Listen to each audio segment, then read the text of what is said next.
ప్రభునామానికే మహిమ కలుగునుగాక. కూడి వచ్చిన మీ అందరికీ కర్మల ఆత్మీయ సహవాస సంఘ విశ్వాసులందరికీ మన ప్రభువును ఆయన ప్రియ కుమారుడునైన యేసుక్రీస్తు వారి శ్రేష్టమైన నామంలో శుభములు మరియు అందరికీ వందనాలండి. యెహెజ్కేలు గ్రంథం 14వ అధ్యాయాన్ని మనం ధ్యానం చేసుకుందాం. యెహెజ్కేలు గ్రంథం 14వ అధ్యాయం. ఇందులో ముఖ్యమైన అంశం ఏంటంటే విగ్రహారాధికులను ప్రోత్సహించిన ప్రవక్తలు. విగ్రహారాధికులను ప్రోత్సహించిన ప్రవక్తలను మనం ప్రాముఖ్యంగా ఈ అధ్యాయంలో చూడవచ్చు. మొదటి 11 వచనాలు మనం చూస్తే పెద్దల యొక్క విచారణ. మొదటి వచనం, అంతటి ఇశ్రాయేలుల పెద్దలలో కొందరు నా యొద్దకు వచ్చి నా ఎదుట కూర్చుండి ఉండగా యెహోవా వాక్కు నాకు ప్రత్యక్షమయ్యేలాగా సెలవిచ్చెను. నరపుత్రుడా, ఈ మనుష్యులు తమ హృదయములలో విగ్రహములని నిలుపుకొని దోషము పుట్టించు అభ్యంతరమును తమ ఎదుటనే పెట్టుకొని ఉన్నారు. వీరు నా యొద్ద ఏమైనా విచారణ చేయదగునా? కావున నీవు వారికి ఈ సంగతి తెలియజేసి ఎలాగూ చెప్పుము. ప్రభువైన యెహోవా సెలవిచ్చినదేమనగా, తమ విస్తారమైన విగ్రహములను బట్టి తమ మనస్సున విగ్రహములను నిలుపుకొని తమకు దోషము కలుగజేసుకొని తమ ఎదుట అభ్యంతరమును పెట్టుకొని ప్రవక్త యొద్దకు వచ్చే ఇశ్రాయేలులందరూ తమ విగ్రహముల మూలముగా నాకు అన్యులైరి గనుక నేను వారి హృదయమును లోపరుచున్నట్లు యెహోవానగు నేనే వారికి ప్రత్యుత్తరం ఇచ్చుచున్నాను. కాబట్టి ఇశ్రాయేలులకు నీవు ఈ మాట చెప్పు. ప్రభువుకు యెహోవా సెలవిచ్చినదేమనగా, మీ విగ్రహములను విడిచిపెట్టి మీరు చేయు హేయకృత్యములన్నిటినీ మాని మనస్సు త్రిప్పుకొనుడి. ఇశ్రాయేలీలలోను వారి దేశంలోనూ నివసించు పరదేశులలోనూ ఎవరైనాను నన్ను అనుసరించక నాకు అన్యులై తమ మనస్సున విగ్రహములను నిలుపుకొని తమకు దోషము కలుగజేసుకుని అభ్యంతరమును తమ ఎదుట పెట్టుకుని తమ నిమిత్తమైన నా యొద్ద విచారణ చేయవలనని ప్రవక్త యొద్దకు వచ్చిన ఎడల యెహోవానగు నేనే స్వయముగా వారికి ప్రత్యుత్తరం ఇచ్చేదను. ఆ మనుషులకు నేను విరోధినై నేను యెహోవానని వారు తెలుసుకున్నట్లు వారిని సూచనగాను సామెతగాను చేసి నా జనులలో నుండి నేను వారిని నిర్మూలము చేసేదను. మరియు ప్రవక్త ఒకడు మోసపోయి ఒక మాట చెప్పిన ఎడల యెహోవానగు నేనే ఆ ప్రవక్తను మోసపుచ్చువాడనే నేనే వానికి విరోధిని నా జనుడైన ఇశ్రాయేలులో నుండి వారిని నిర్మూలము చేసేదను. ఇశ్రాయేలీలు ఇకను నన్ను విసర్జించి తొలగిపోకయు తాము చేయు అతిక్రమములన్నిటి చేత తమను అపవిత్రపరుచుకొనకయు ఉండి నా జనుడగునట్లును నేను వారికి దేవుడిని ఉండునట్లును వారు అలాగున తమకు కలుగజేసుకున్న దోషమునకు శిక్షను అందుదురు. ప్రవక్త యొద్ద విచారించు వాని దోషమెంతో ప్రవక్త దోషమును అంతే అగును. ఇదే యెహోవా వాక్కు. ఇశ్రాయేలుల పెద్దల్లో కొంతమంది యెహెజ్కేలు దగ్గరకు వచ్చి కూర్చున్నారు. ఎందుకు వచ్చారు? యెహోవా యొద్ద విచారణ చేయుటకు వచ్చారు. అదే మొదటి 3 వచనాల్లో మనం చూస్తాం. వారు ప్రవక్త దగ్గరకు వచ్చారు. పెద్దలలో కొందరు ఆ ప్రవక్త ఎదుట కూర్చొని ఉన్నారు. ఎందుకు వచ్చారంటే దేవుని వద్ద ఏమైనా విచారణ చెయ్యాలి అని. ఈనాడు మనం కూడా దేవుని మందిరమునకు వచ్చినప్పుడు యెహోవా యొద్ద నుండి బయలుదేరు మాట ఎట్టిదో వినాలి, చూడాలని రావాలి. దేవుని సన్నిధికి మనం వచ్చినప్పుడు ఆయనే మాట్లాడుచున్నారని, ఆయన మనకు బోధకుడని, ఆయన బోధించిన ప్రకారము ఆయన త్రోవలో నడుచుకోవాలనే ఉద్దేశంతో మనం రావాలి. ఆ ఉద్దేశంతోనే మనం దేవుని సన్నిధికి రావాలి. ఆ కాలంలో సియోనులో నుండి ధర్మశాస్త్రము, యెరూషలేములో నుండి యెహోవా వాక్కు బయలువెళ్ళును. జనములు గుంపులు గుంపులుగా వచ్చి యాకోబు దేవుని మందిరమునకు, యెహోవా పర్వతమునకు మనం వెళ్ళుదాము రండి, ఆయన తన మార్గముల విషయమే మనకు బోధించును, మనం ఆయన త్రోవలలో నడుచుదామని చెప్పుకుంటారు. కాబట్టి మనం రావాల్సింది ఎందుకంటే దేవుడు మనతో మాట్లాడతారని, ఆయన మనకు బోధించిన ప్రకారంగా ఆయన త్రోవలో మనం నడుచుకోవాలనే ఉద్దేశంతో రావాలి. మరి దేవుని మందిరమునకు వచ్చినప్పుడు దేవుని మందిరమునకు వెళుతున్న మన ప్రవర్తన జాగ్రత్తగా చూసుకోవాలి. ప్రవర్తన సరిలేకుండా దేవుని సన్నిధికి వస్తే మనం దేవునికి లెక్క అప్పగించాలి. కనుక భయభక్తులతో, వినయముతో, క్రమముతో మనం దేవుని సన్నిధికి రావాలి. ఇది ఎంతైనా అవసరం. అప్పుడు యెహోవా వాక్కు భక్తునికి, ప్రవక్తకు ప్రత్యక్షమై సెలవిచ్చిన మాట ఏంటంటే, వాళ్ళు ఎలా వచ్చారో చెబుతున్నాడు 3వ వచనంలో. ఈ మనుష్యులు తమ హృదయములలో విగ్రహములనే నిలుపుకొని దోషము పుట్టించు అభ్యంతరమును తమ ఎదుటనే పెట్టుకొని ఉన్నారు. ఇలాంటి వీళ్ళు నా యొద్ద ఏమైనా విచారణ చేయదగునా అంటారు.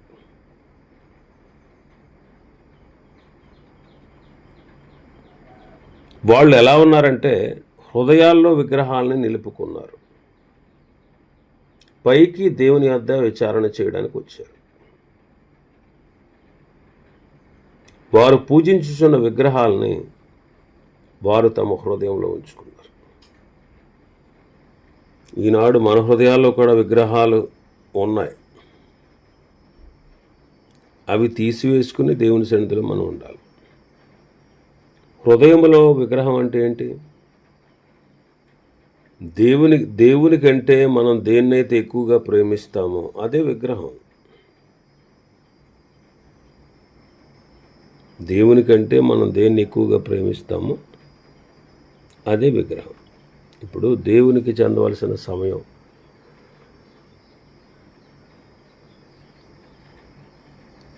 ఏదైనా దొంగిలిస్తుంది అనుకోండి, అంటే మనం దేవునికి చెందాల్సినటువంటి సమయం, బలము, ధనము ఏదైనా సరే దేవునికంటే అది మనకు ఎక్కువైపోతే అదే విగ్రహం. అందుకే కొలస్సీ పత్రికలో చదువుతాం, విగ్రహారాధన అయిన ధనాపేక్షను చంపివేయండి అంటాడు. అంటే దేవుని కంటే డబ్బును ఎక్కువగా ప్రేమించడం అదే విగ్రహం. కొలస్సీ పత్రిక 3వ అధ్యాయం 5వ వచనం. కావున భూమి మీద ఉన్న మీ అవయవములను అనగా జారత్వమును, అపవిత్రతను, కామాతురతను, దురాశను, విగ్రహారాధన అయిన ధనాపేక్షను చంపేయండి. ధనాపేక్ష, ధనం సంపాదించుకోవద్దని చెప్పట్లేదు, సంపాదించుకోవాలి. ఎందుకంటే బ్రతుకు తెరువు కోసం అది అవసరం. అయితే ధనం అపేక్ష అంటే కలిగిన దానితో తృప్తి చెందకుండా ఇంకా ఏదో సంపాదించాలనే తపన, దాన్ని చంపివేయాలి. కనుక దేవుని కంటే డబ్బుకి ఎక్కువ ప్రాధాన్యత ఇచ్చామనుకోండి అదే విగ్రహం.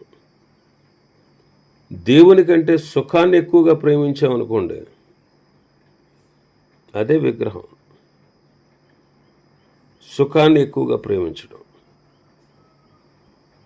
దేవుని కంటే కూడా. అంత్యదినాల్లో అపాయకరమైన కాలాలు వస్తాయని పౌలు గారు తిమోతితో చెబుతూ మనుషులు ఎలా ఉంటారో చెబుతున్నాడు.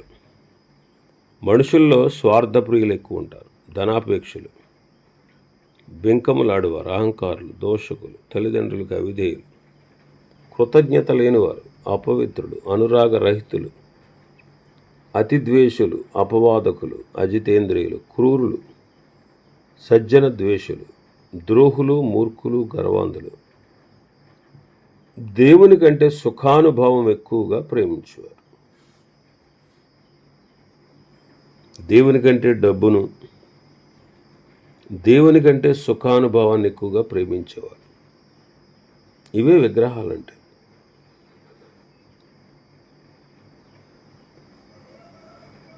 ఇవే విగ్రహాలు. ఇంకా మత్తయి సువార్త 10వ అధ్యాయం 37వ వచనం నుంచి, తండ్రినైనను తల్లినైనను నాకంటే ఎక్కువగా ప్రేమించేవాడు నాకు పాత్రుడు కాడు. కుమారునినైనను కుమార్తెనైనను నాకంటే ఎక్కువగా ప్రేమించేవాడు నాకు పాత్రుడు కాడు.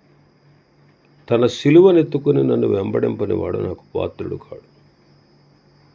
తన ప్రాణమును దక్కించుకునేవాడు దాన్ని పోగొట్టుకును కానీ నా నిమిత్తము తన ప్రాణం పోగొట్టుకునేవాడు దాన్ని దక్కించుకును.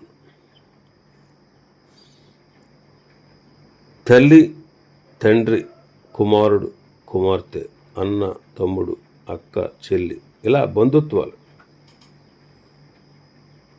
స్నేహితులు, భర్త, భార్య, బిడ్డలు, వీళ్ళెవరు కూడా ప్రభు కంటే ఎక్కువ కాదు. వీళ్ళని గనక ప్రభు కంటే ఎక్కువగా ప్రేమిస్తే మనం విగ్రహారాధన చేసినట్టే. చివరికి ప్రాణం కంటే కూడా, మన ప్రాణం కంటే కూడా ఎక్కువగా ప్రభువుని ప్రేమించాలి. ఎందుకంటే ప్రభువుని యేసుక్రీస్తు వారు మనల్ని ఎంతో ఎక్కువగా ప్రేమించారు. దేవుడు లోకమును ఎంతో ప్రేమించారు. లోకం అంటే లోకంలో ఉండే మానవులందరినీ ప్రభువైన యేసుక్రీస్తు వారు తండ్రి అయిన దేవునితో ఉండేటువంటి ఆ సహవాసాన్ని, సమానముగా ఉండేటువంటి ఆ భాగ్యాన్ని విడిచిపెట్టకూడని భాగ్యమని ఎంచుకోలేదు. ఆయన మనలను ప్రేమించి ఈ లోకానికి శరీరధారిగా మానవుడుగా వచ్చారు. ఆయన మనలను ఎక్కువగా ప్రేమించారు. మనలను కొన్నారు, మన కొరకు దరిద్రుడయ్యారు. కొరింథీయులకు రాసిన 2వ పత్రికలో పౌలు గారు అదే అంటాడు. మీరు మన ప్రభువైన యేసుక్రీస్తు కృపను ఎరుగుదురు కదా. ఆయన ధనవంతుడై ఉండి మీరు తన దారిద్ర్యము వలన ధనవంతులు కావాలనని మీ నిమిత్తము దరిద్రుడాయను.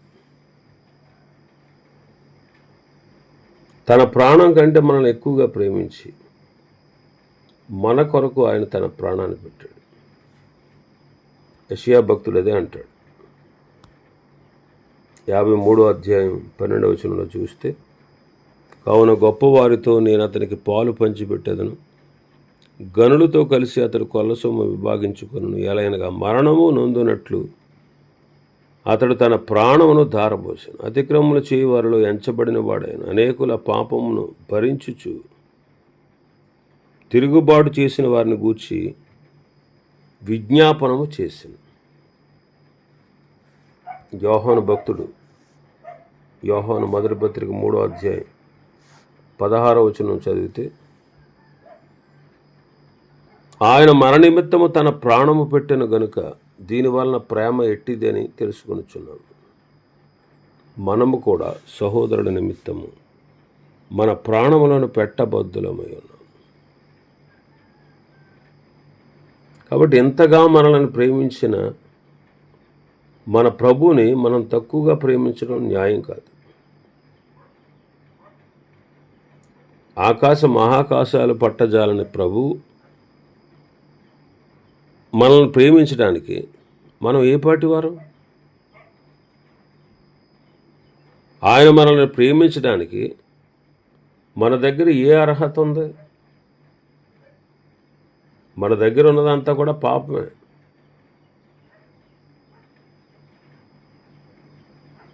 మన ప్రభు నీతిని ప్రేమిస్తాడు, దుర్నీతిని ద్వేషిస్తాడు. అలాంటి ఆయన పాపములో ఉన్న మానవుల్ని ప్రేమించడం ఆశ్చర్యం. ఆయన మనల్ని శాశ్వతంగా ప్రేమిస్తున్నాడు. కనుక అన్నిటికంటే ముఖ్యంగా ఆయనను మనం ప్రేమించి ఆయనకు అన్నిటిలో ప్రాముఖ్యత ఇవ్వాలి. దేన్ని కూడా ఆయనకంటే ఎక్కువగా మనం ఏ వ్యక్తిని కానీ, ఏ వస్తువుని కానీ, ఏ స్థలాన్ని కానీ, ఎవరిని కానీ, దేన్నైనా సరే దేవుని కంటే ఎక్కువగా మనం ప్రేమించకూడదు. అంతే. ఎందుకంటే ఆయన అంతగా మనల్ని ప్రేమించారు, కాబట్టి చాలామంది ఈ దినాల్లో విగ్రహాలు నిలుపుకుంటున్నారు. అంటే దేవుని కంటే ధనాన్ని, దేవుని కంటే లోకాన్ని, దేవుని కంటే శరీర ఇచ్ఛలను, దేవుని కంటే డబ్బును, దేవుని కంటే బంధువుల్ని, దేవుని కంటే సుఖభోగాల్ని ఎక్కువగా ప్రేమిస్తున్నారు. ఇంకా మనం చూస్తే 4, 5, 7 వచనాలు మన భాగంలోకి వస్తే 4వ వచనం, కావున నీవు వారికి సంగతి తెలియజేసి ఇలాగ చెప్పుము, ప్రభువుని యెహోవా సెలవిచ్చినదేమనగా, తమ విస్తారమైన విగ్రహములను బట్టి తమ మనస్సున విగ్రహములను నిలుపుకొని తమకు దోషము కలుగజేసుకుని తమ ఎదుట అభ్యంతరములను పెట్టుకొని ప్రవక్త యొద్దకు వచ్చి ఇశ్రాయేలీలందరూ తమ విగ్రహముల మూలముగా నాకు అన్యులైరి. తమ విగ్రహముల మూలంగా నాకు అన్యులైరు అనగా శత్రువులయ్యారు. మానవుణ్ణి దేవునికి శత్రువులుగా చేసేది పాపమే. పాపము మానవుణ్ణి దేవునికి దూరస్తునిగా చేస్తుంది,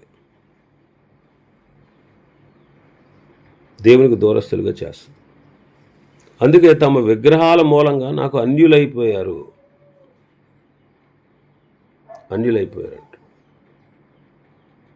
అందుకే ప్రభు ఏమన్నారు, నేను వారిలో నివసించి సంచరింతును, నేను వారి దేవుడినే యుందును. కావున మీరు కూడా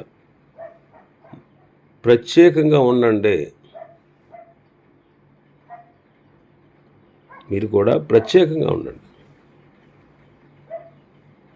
అపవిత్రమైన దాని దేన్ని ముట్టొద్దు అంటాడు. కొరింథీయులకు రాసిన 2వ పత్రిక 6వ అధ్యాయంలో ఉన్నటువంటి విషయాలు అవి. కనుక ప్రభుతో మనం సరైన సహవాసం కలిగి ఉండాలంటే మనం పవిత్రంగా ఉండాలి.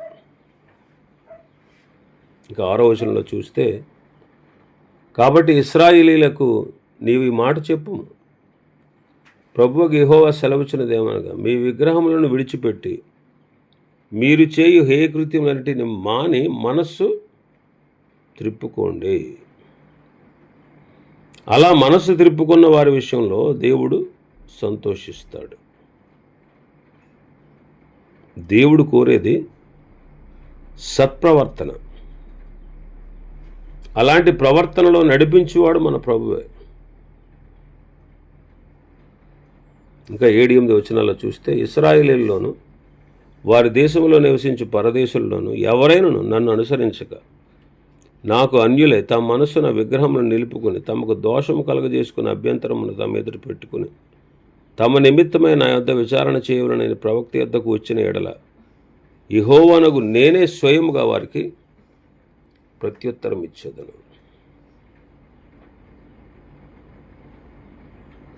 నాకు అన్యులై తమ మనస్సులో విగ్రహాలు నిలుపుకొని తమకు దోషము కలుగజేసుకున్న ఈ మనుష్యులకు నేను విరోధినై నేను వారికి ప్రత్యుత్తరం ఇస్తాను, వారిని శిక్షిస్తాను. నేను యెహోవానని తెలుసుకున్నట్లు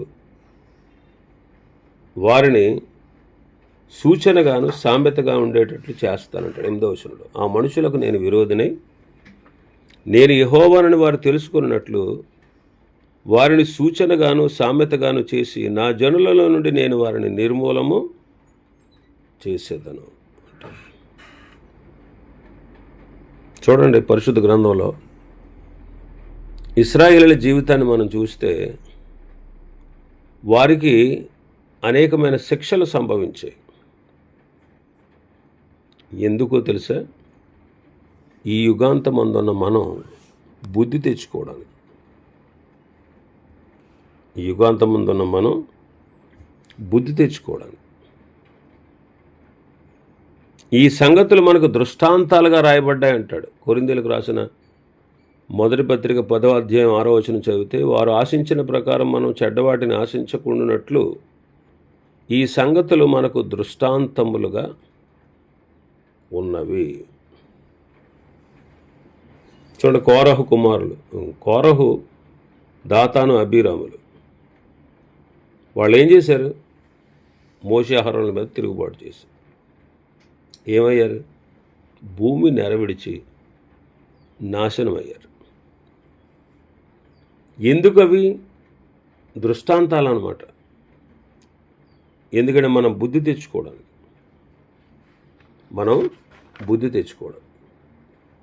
అంటే వాళ్ళకేమో తెప్పలు, మనకేమో పప్పలు అన్నమాట. దృష్టాంతాలనే సూచన అంటున్నాడు. అంటే వెనక వచ్చేవారికి హెచ్చరిక అన్నమాట. సొలొమోను చాలా గొప్ప మందిరాన్ని కట్టించాడు. కట్టించిన తర్వాత ఆయన ప్రార్థన చేశాడు. ఇశ్రాయేలీలు కనుక పాపం చేస్తే ప్రభు అంటాడు, 7వ వచనం, రాజుల మొదటి గ్రంథం 9:7, నేను ఇశ్రాయేలులకు ఇచ్చిన ఈ దేశంలో వారు పాపం చేస్తే వారిని ఉండనీయను, వారిని నిర్మూలన చేస్తాను. నా నామమునకు నేను పరిశుద్ధపరిచిన ఈ మందిరాన్ని నా సముఖంలోనే కొట్టేస్తాను. ఇశ్రాయేలీయులు సర్వజనులలో చెదిరిపోయి వారు సామెతగాను హేళనగాను చేయబడతారు అని ప్రభు చెప్పారు.